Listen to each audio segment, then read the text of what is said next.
she said, really, you need to understand yourself. It wouldn't matter if you were given 3 years to a deadline. You would instantly write it down, put it in a book, and then forget about it. And with a week or 3 weeks to go, you go, oh my God, it's a deadline. And she's absolutely right. And I can now tell you, since the book is published, that this book was handled in exactly the same way.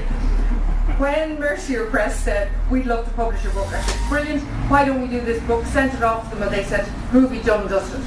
And I promptly compartmentalised it and forgot all about it. And then they came back and said, just checking that you're on track for the book, everything's okay.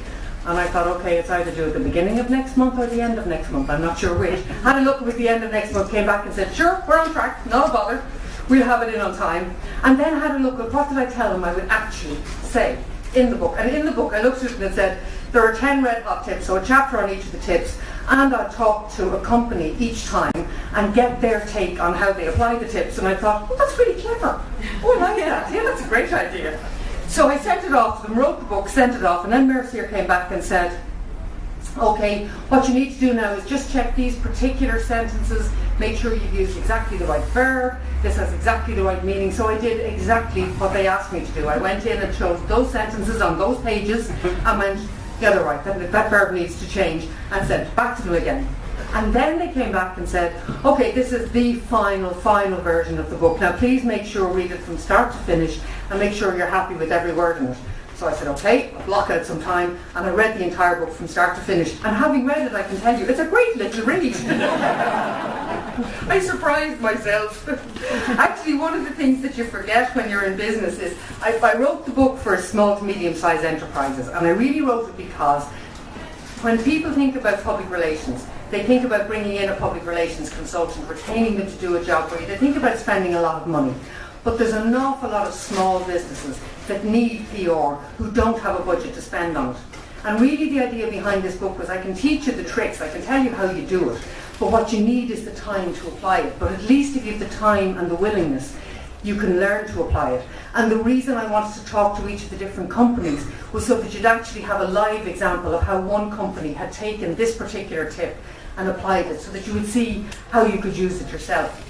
While I was going through each of the different companies, let me give you a sort of a feel for the 10 tips that I came up with and the companies that I was lucky enough to talk to. Entertainment opportunities.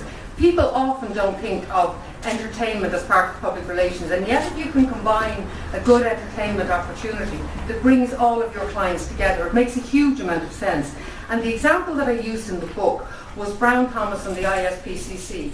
Brown Thomas obviously has quite a wealthy base of clients.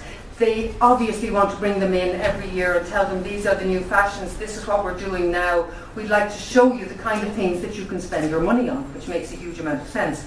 And the ISPCC is always looking to raise money for the Society for the Prevention of Cruelty to Children. So the combination of the two was very clever, because you now get to go to, and the function is sold out every year, the tables are booked a year in advance, it's a corporate entertainment event to die for if you were organising it from scratch yourself. And the whole idea is that the Brown Thomas get to bring in the people they want to bring in, show them all of the fashions, encourage them to spend on it, and at the same time give them a reason to feel that they have actually contributed to a worthy cause. They've done something good by being ladies who lunch. Very, very clever. E-zines and newsletters.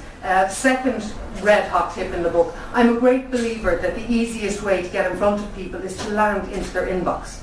So if it comes into your email box, at least you have an opportunity to say, I'm interested, I'm not interested, but you have to read the subject line.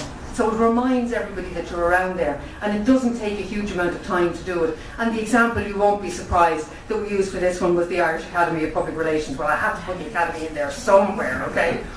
I also looked at exhibitions, and exhibitions, if you think about exhibitions, if you decide to participate in an exhibition, somebody else is bringing the audience in for you. Somebody else has said, I will gather together everybody who has an interest in this area. You take a stand and you sell to them because they're there already. And I met a company called High Rock Productions. I met them at an exhibition last year which was targeting transition year students. And these two guys were brilliant. They used not only their own space, but they used the space that was directly in front of their stand. So they took over this entire section. And they took it over with a game of virtual tennis.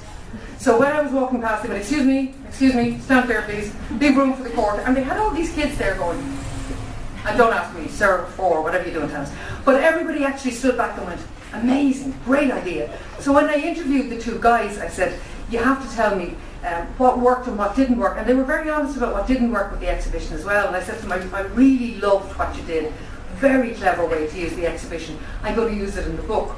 And Neil and his brother both run the business, and Neil said at the end of it all, God, just imagine, he said, we are both very well known actors. We act in everything Osgoilga that happens in the country, and we are probably going to go down in history for being in a bloody PR book. And I thought, at least they appreciate what I have done for them. I've made them infamous. If you look at something like social media, one of the things that people will tell you about social media is they spend an awful lot of time on it. It takes an awful lot of time, and you're never really sure what you get back. I interviewed Jack Murray from Media HQ. Anybody in PR will know Jack Murray because he has cornered the market in media services to public relations companies. And you go into Jack Murray's office and he literally has every single wall is covered with what did we tweet, what's on Facebook, how many people liked it, what kind of interaction did we get, is it working, if it isn't, dump it, do the next thing. And he's a lesson in how to use social media cleverly. If you target the right people, if you're sending out the right messages to them, then are you actually checking it to make sure they're getting the message? And if they're not, move on, dump it and do something different. I also looked at press releases, and press releases are, I suppose, the most basic tool of public relations, in a public relations kit. It's how do you write a story for media and send it to newspapers or magazines, be it online or offline. And when I was looking at press releases, I reckon that anybody can learn how to write a press release. It's quite simple. The problem is most people can't identify a really good story, so they can't find a good angle. They think everything they do is interesting, which we all do. But in fairness, if you stand back from it and read it and think, would I really be interested in reading that in a newspaper? 9 times out of 10 the answer is no. But I interviewed Kevin Doyle from the Irish Independent and said to him, he's now their group political editor, and said in terms of press releases, the good, the bad, the ugly, what's the advice? And I actually ended up saying to him, and what about people who know you? Does it make a difference? Because smaller companies will always tell you, if you don't have somebody who knows the journalist, they're not going to cover the story for you. And he said, doesn't matter a whit. What matters is the story good? What we're looking for is stories that our readers are interested in. If you send that story written in the right format, and I have no extra work to do, I'm happy out. I've done my job. So press releases, still in there. Photographs, also still in there. I spoke with Jackie Marsh from Butler's Pantry. They're amazing. She actually does what she calls trialing for photographs, and she will draw out what she wants in a photograph first. Then they do about 8 different run-throughs. I hope, Joe, you're paying attention to this. They do about 8 different run-throughs, and then they bring in a photographer and say, this is what we have decided we want to do. And signs on it, some of the photographs are still being used 5 years after they first took them. So they get great value out of them.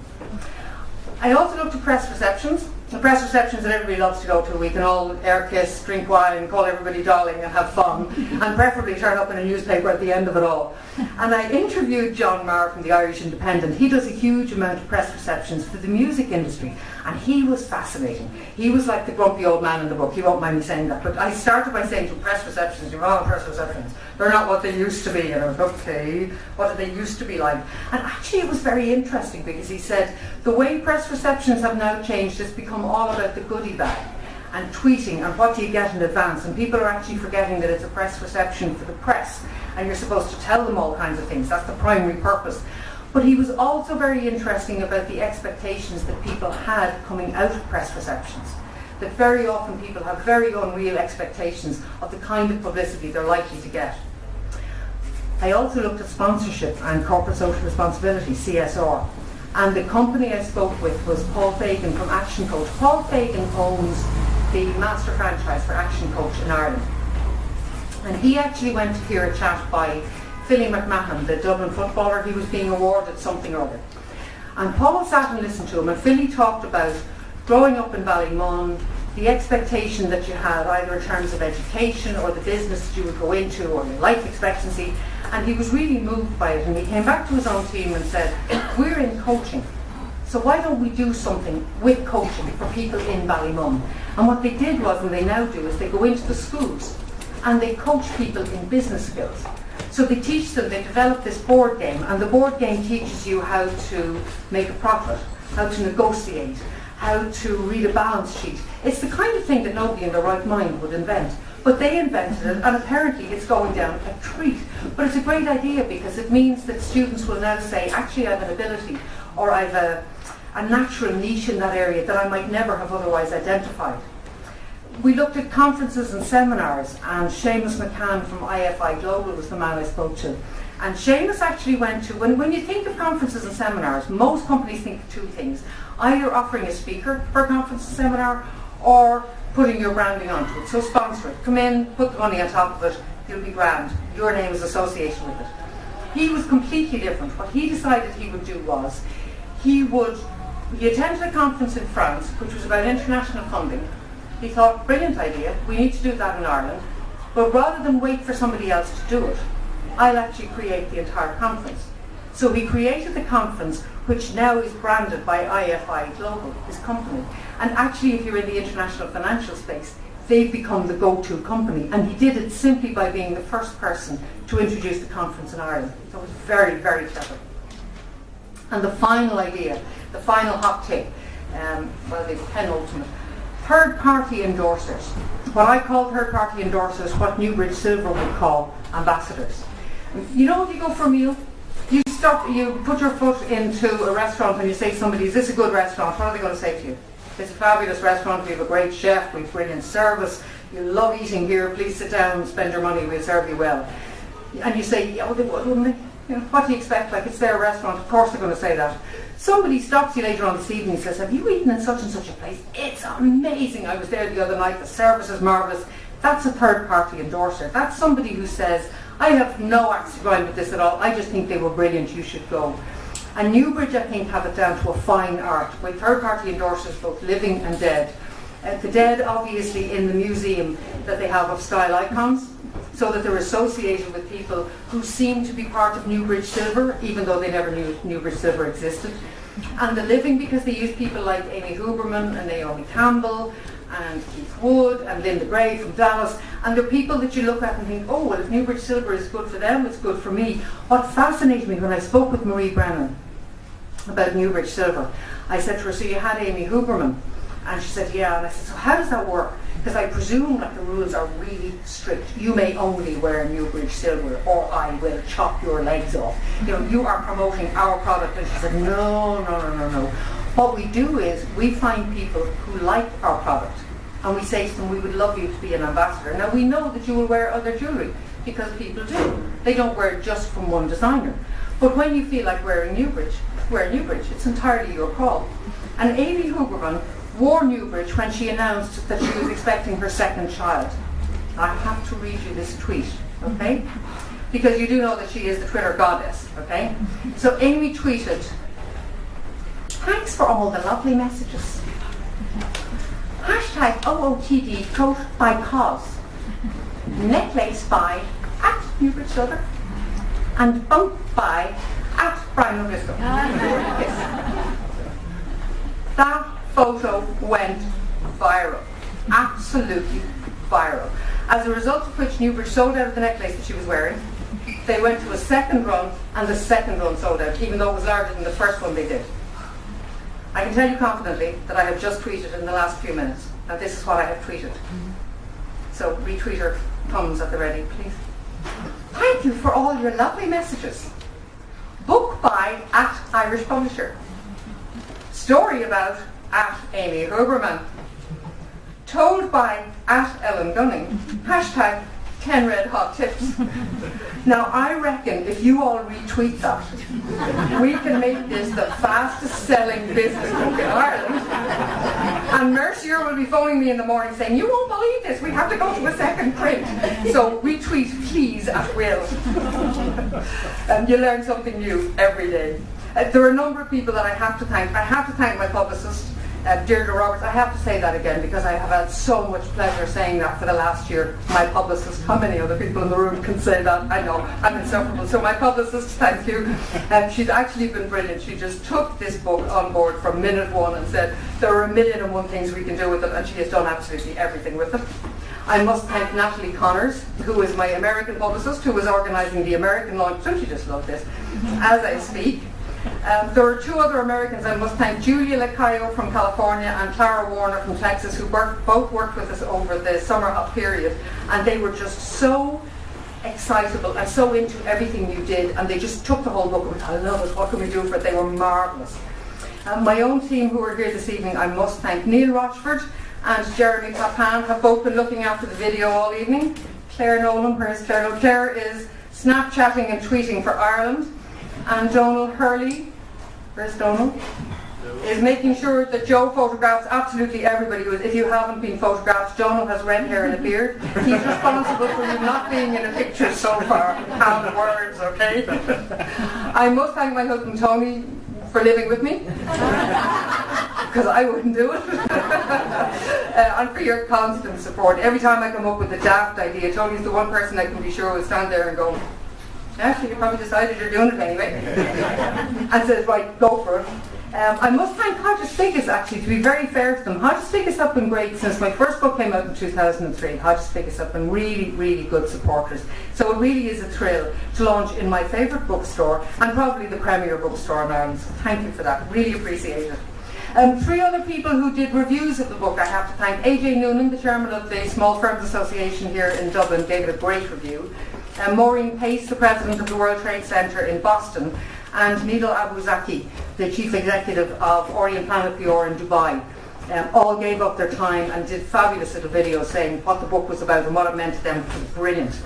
I should thank you all for coming, because it really is difficult. I know from teaching event management that they say the most difficult thing to do is actually get people to come out on a night.